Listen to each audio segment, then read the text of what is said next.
भगवान की भक्ति की बड़ी विलक्षण महिमा है। इतनी विलक्षण महिमा है भक्ति की, इसको आप लोग आदर्श और अनुकरणीय मत मान लेना, ये हम पहले से सावधान कर देते हैं।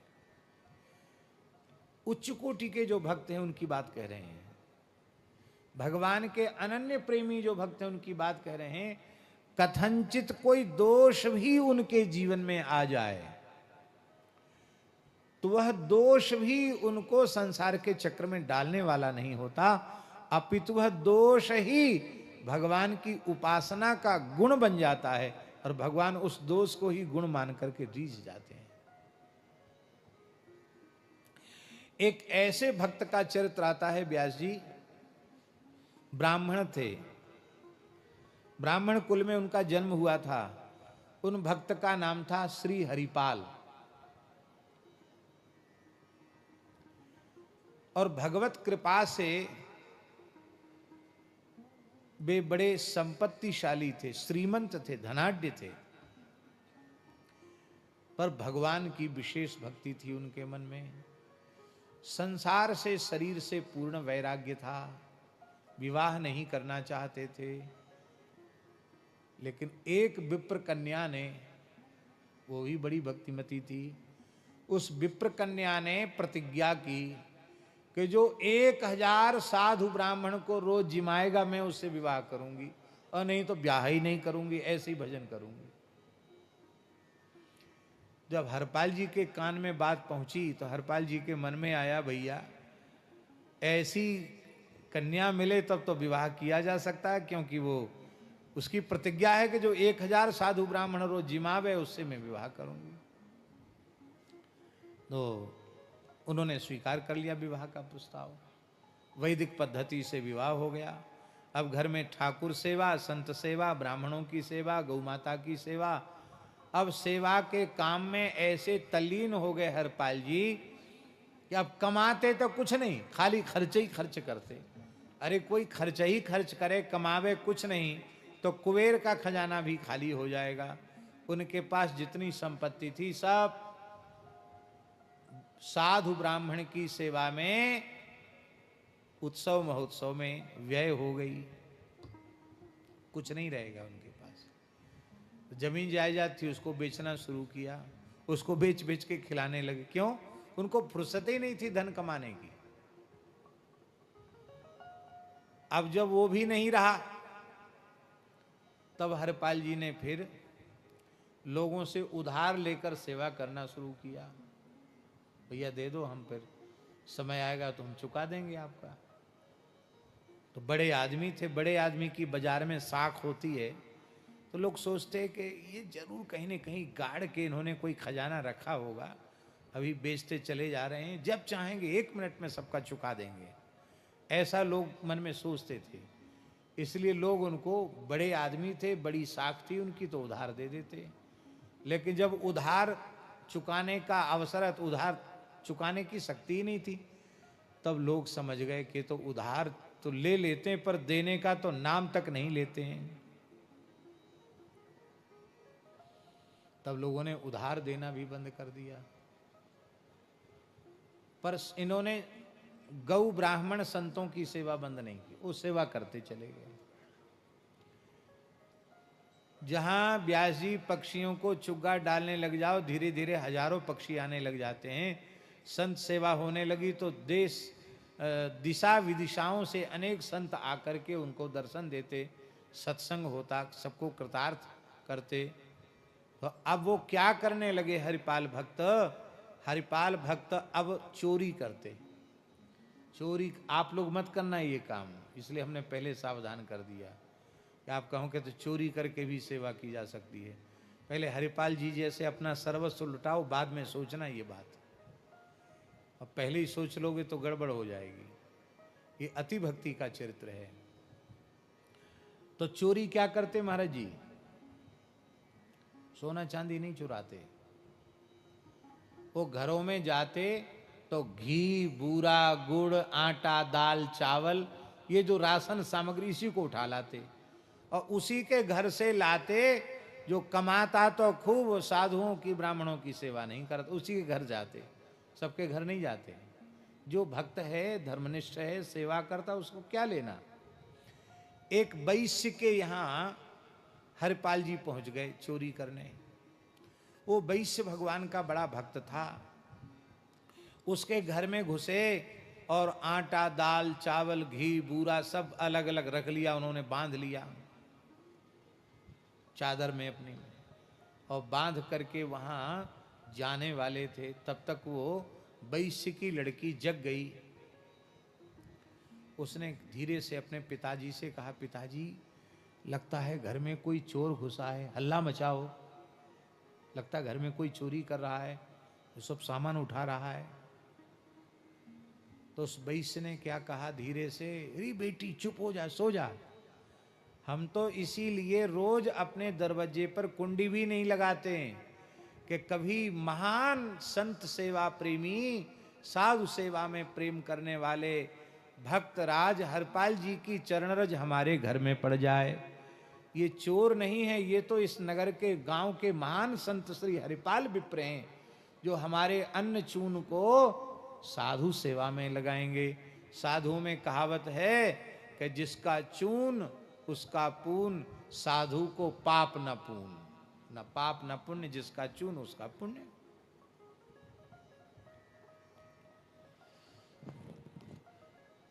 अब हरपाल जी के कान में बात पड़ गई, अरे बोले ये तो धोखा हो गया, किसी भक्त के घर में आ गए हम। तो अपने गांठ का पिछौरा भी वहीं छोड़ के चले आए। पर वो वैश्य भी कम नहीं था व्यास जी। वो वैश्य सवेरे ही सारा सामान लेकर पहुंच गया। बोले महाराज मेरे मन में बहुत दिन से मनोरथ था कि आपके यहाँ कुछ अन्न चून सेवा में लग जाए। आपका वस्त्र भी है, ये भी है, और कुछ अधिक ले जाकर उसने समर्पित किया। ऐसे सेवा करते थे। एक दिन ठाकुर जी ने परीक्षा ली। जैसे ब्रह्मचारी जी के समाज साथ बड़ी जमात है, ऐसे ही कोई विशिष्ट महापुरुष आए, उनके साथ संतों की बहुत भारी जमात थी। और वो जमात जैसे हरपाल जी के यहाँ पहुंची, हरपाल जी ने सबको साष्टांग प्रणाम किया। आओ आओ महाराज, महाराज विराजो विराजो विराजो।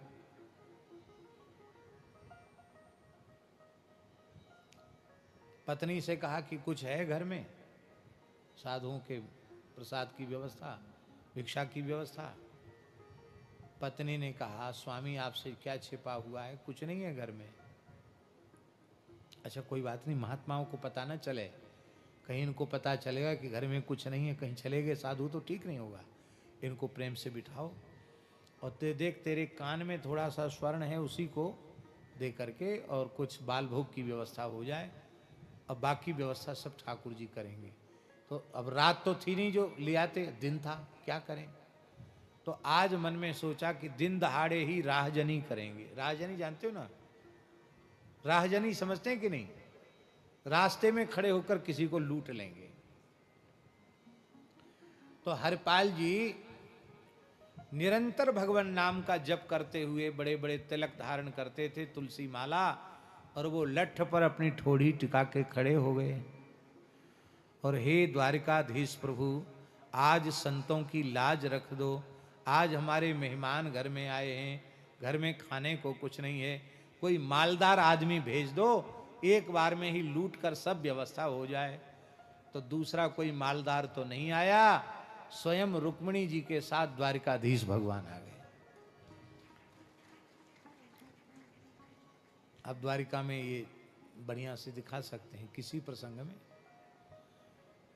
तो जैसे ही ठाकुर जी वहां चलने लगे द्वारकाधीश प्रभु, तो रुक्मिणी जी ने कहा कि प्रभु इतनी हड़बड़ी में इतना सेठ बनकर और इतना हीरा जवाहरात पहन के कहाँ, बढ़िया पगड़ी वगड़ी बांध के, खूब अंगूठियां पहन के, हाथ में क्या होता है वो सोने के कड़ा वगैरह पहन के, कमर में कोंधनी बांध के खूब सोना लाद लिया। भगवान बोले ये सेठ के नाटक में आप कहाँ जा रहे हो। भगवान बोले ये तुम्हारी आदत बहुत खराब है, चलते समय टोकना नहीं चाहिए, टोकने से असगुन हो जाता है, सगुन बिगड़ जाता है। लक्ष्मी जी ने, रुक्मिणी जी ने कहा इतना क्यों नाराज हो रहे हैं, झल्ला रहे हैं हमारे ऊपर। अरे सही सही बताओ कहाँ जा रहे हो इस नाटक में? सेठ बनकर ये किसका, ये सेठ वाला भेष धर के कहाँ नाटक करने जा रहे हो? सांवलिया सेठ बन के तो नाटक आपने किया, अब कौन सा नाटक करने वाले हो? श्री ठाकुर जी के नेत्र भराए, बोले देवी विलंब मत, तुम बातों में मत अटकाओ, मेरा भक्त अधीर होकर मुझे पुकार रहा है। आज मैं उस अकिंचन भक्त का दर्शन करने जा रहा हूं। क्या कहा? दर्शन देने जा रहा हूं नहीं, क्या कहा? मैं अकिंचन भक्त का दर्शन करने जा रहा हूं। रुक्मिणी जी ने कहा तब तो हम जरूर चलेंगे। आपका दर्शन ब्रह्मा देवता करना चाहते हैं और आप जिसका दर्शन करने जा रहे हो उसका दर्शन तो हम जरूर करेंगे। तो भगवान बोले बात मत करो, जल्दी सेठानी बन जाओ और बढ़िया बढ़िया आभूषण धारण कर लेना। माताओं को आभूषणों से बड़ा प्रेम होता है और उनके पतिदेव उनको प्रसन्नता पूर्वक अनुमति और दे दें, फिर तो क्या कहना। लक्ष्मी जी, रुक्मिणी जी तैयारी कर रही थी, अरे भगवान जल्दी जल्दी चलो, जल्दी करो जल्दी करो। जल्दी जल्दी लक्ष्मी जी ने आभूषण धारण किए, सेठ सेठानी बनकर, और सीधे हरपाल जी के सामने प्रकट हो गए। वो तो आंख मूंद करके भगवान का चिंतन कर रहे थे, जप कर रहे थे। प्रभो आज हमारे घर में मेहमान आए हैं, आपके प्राण प्यारे संत आए हैं, आप लाज रखना, संत भूखे न चले जाएं। तो ठाकुर जी के आभूषणों की आवाज उनके कान, झम झम, इतना पहने थे ठाकुर जी। नेत्र खुले, देखो रे बड़ी बड़ी मालदार आदमी है, इतना इन्होंने शरीर पर पहन रखा है तो घर में इनके कितना होगा। तो हरपाल जी ने हाथ जोड़कर कहा भगत जी राम राम। भगवान कुछ नहीं बोले। अरे भगत जी आपने सुना नहीं, जय श्री कृष्ण, जय द्वारिकाधीश। इतना सुनते ही तो ठाकुर जी तो नाटक करने गए, क्रोध में तिलमिला गए। अरे बोले हम खूब समझते हैं, तुम्हारे जैसे ये भक्तों का भेष बनाने वालों ने देश का बेड़ा गर्क किया है।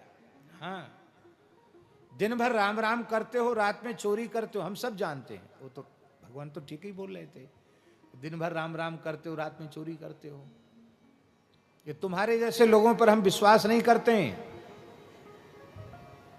और हम तो ऐसे ढोंगियों को भीख तक नहीं देते हैं। जाओ अपना रास्ता नापो। हरपाल जी ने सोचा मन में कि ये तो बहुत भारी दुष्ट है, ये महाविमुख है, ये भगवान के नाम को सुनकर इसके भीतर आग लग गई। अरे राम राम बड़ा भारी, ऐसा नास्तिक आदमी तो हमने देखा नहीं, इसको तो जरूर लूटना है। तो हरपाल जी बोले कोई बात नहीं भगत जी, मेरी बात से आपको कष्ट हुआ, आप क्षमा करें, मैं आपकी कोई सेवा कर सकता हूँ, सहायता कर सकता हूँ, तो आप मेरे लायक कोई सेवा बताइए।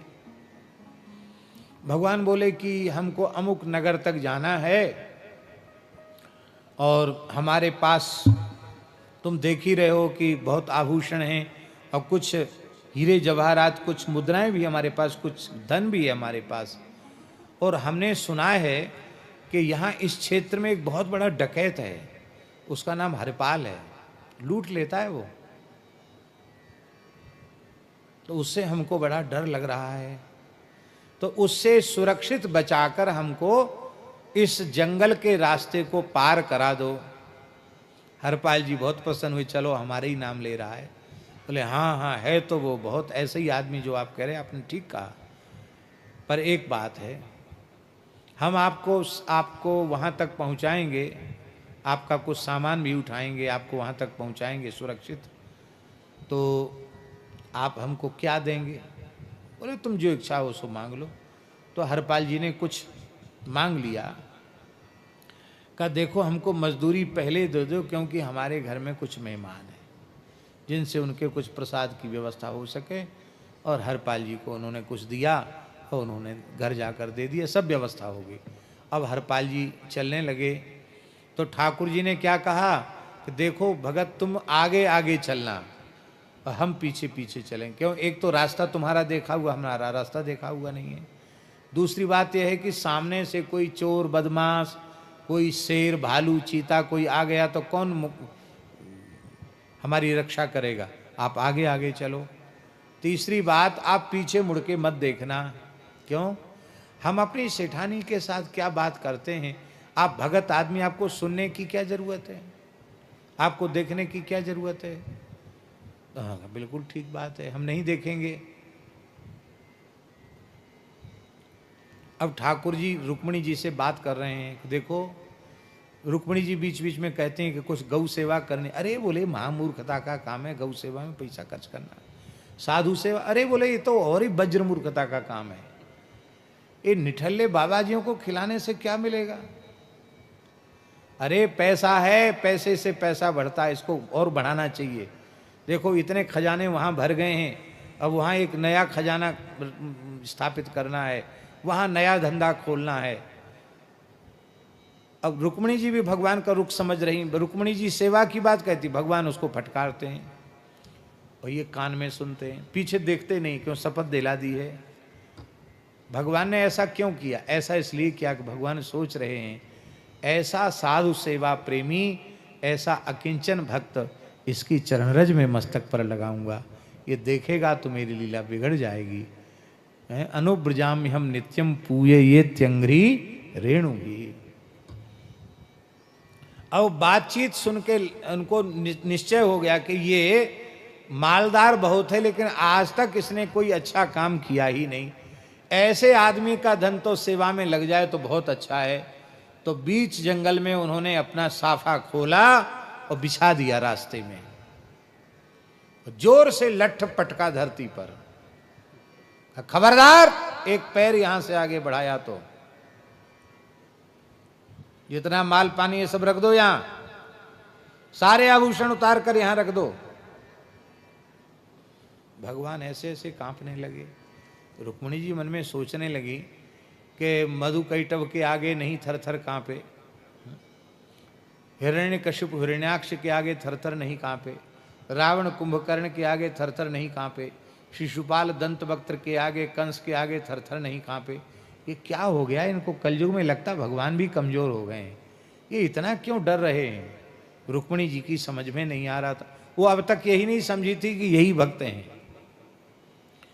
पर ठाकुर जी ने सब डरते डरते सब आभूषण उतार दिए। रुक्मिणी जी की ओर कहे, तू क्या कर रही है? रख सब आभूषण।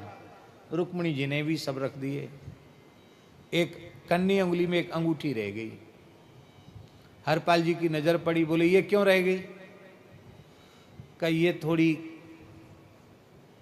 ऐसी है कि वो निकल नहीं रही उंगली से। क्यों नहीं निकल रही है? हम निकालेंगे तो सब निकल आएगी। अरे नहीं, ऐसे तो उंगली छिल जाएगी, टूटे ही जाएगी उंगली। बोले उंगली छिले चाहे टूटे फिर ठीक हो जाएगी, पर इस अंगूठी को हम नहीं छोड़ सकते, क्योंकि पता नहीं कितने संतों की सेवा इस अंगूठी से हो जाएगी। उस अंगूठी को बलपूर्वक खींचना चाहते थे। रुक्मिणी जी रुष्ट होकर कुछ साप देना चाहती थी, तब तक भगवान द्वारिकाधीश रूप में प्रकट हो गए। बोलो द्वारिकाधीश की। और जब वे द्वारकाधीश हो गए तो रुक्मिणी जी भी अपने स्वरूप में प्रकट हो गई। हरपाल जी फूट फूट कर रोने लगे, प्रभु आप हमारे साथ लीला करने के लिए आपने ही ये नाटक किया। निहिकिंचन एक दास तासुके हरिजन आए, विदित बटो ही रूप भये हरि आप लुटाए। नाभाजी कह रहे हैं भगवान लुट गए। भगवान ने कहा आप जैसे भक्त तो हमको लूट ही लेते हैं, हम तो खुद लूटने आए थे। बहुत अच्छा हुआ, और अब ये संपत्ति आप अपने घर ले जाओ। अब अक्षय होकर यह धन आपके यहाँ रहेगा। चाहे जितनी गौओं को खिलाओ, चाहे जितने ब्राह्मणों की सेवा करो, चाहे जितने साधुओं की सेवा करो, अब तुम्हारे यहाँ संपत्ति का कभी अभाव नहीं होगा, ले जाओ इसको।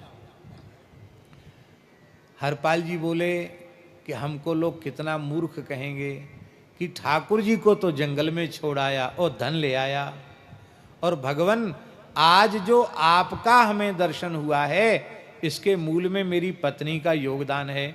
उसकी साधु सेवा में भावना न होती तो आज आपका दर्शन हमें कैसे होता। हम यहाँ से लौट के जाएंगे और धन देंगे, और वो पूछेगी कहाँ से लाए, तो सारी बात बतावेंगे, और जब सारी बात बतावेंगे तो वह बड़ी दुखी होगी कि बताओ हमको दर्शन भगवान का नहीं हुआ।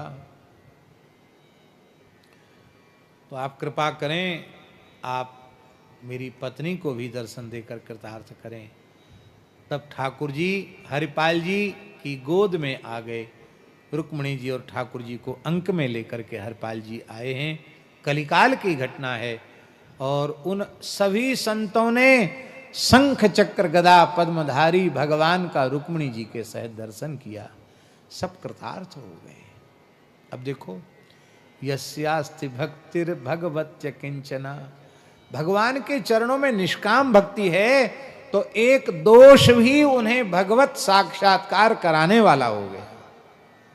और जो भगवान से विमुख प्राणी हैं, उनके सद्गुण ही उनके पतन का कारण बन जाते हैं।